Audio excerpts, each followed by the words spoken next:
Thank you, Mr. Chairman, and thank you to our witnesses for being here.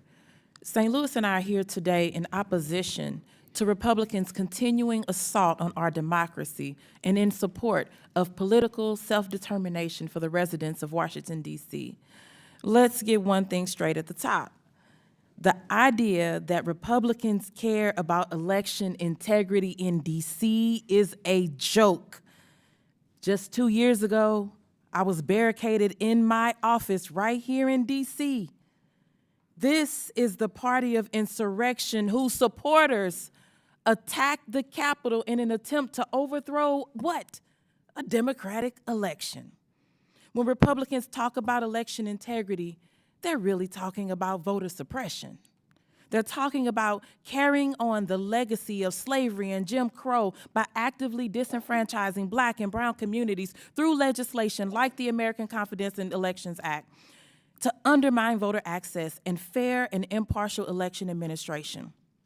And they're talking about maintaining anti-democratic control over D.C., which has had a significant Black population since its creation, was majority Black from the late 1950s through 2011 and remains majority non-white.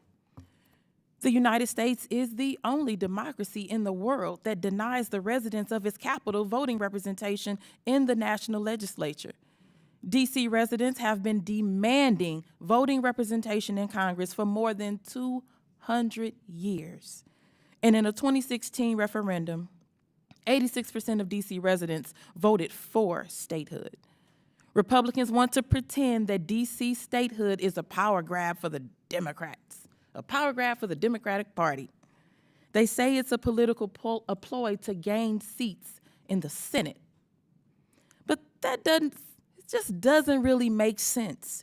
So, Ms. Weiser, if D.C. became a state, would Republicans be forbidden from running in its congressional elections? Absolutely not. Okay, so they can still run. Okay, got it. Let me ask you, Ms. Weiser, in a democracy, should political rights be controlled, be conditioned on who voters might elect? No, absolutely not. That would be inappropriate. It would be inappropriate. Thank you. So D.C. statehood is not about one party or the other. It's about freedom, and it's about political self-determination. It's about overcoming the white supremacist violence of voter suppression in this here historically Black city. It's about the voices of real people whose lives and whose struggles matter. So Republicans should stop the hypocrisy.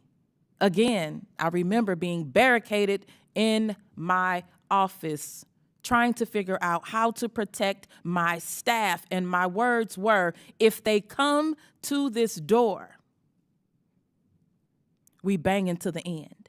And I meant that. If you touch my staff, because they didn't sign up for this. They didn't sign up to be in a position to where their bodies are on the line. They signed up to do a work for the people of St. Louis.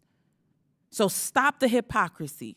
Stop talking about don't tread on me, when that's exactly what that party is doing to the people of D.C. Stop trampling on their lives. Stop trampling on their freedoms. Stop trampling on our democracy. Stop holding D.C. hostage and let Congress, once and for all, grant the people of D.C. what they've been long demanding, statehood.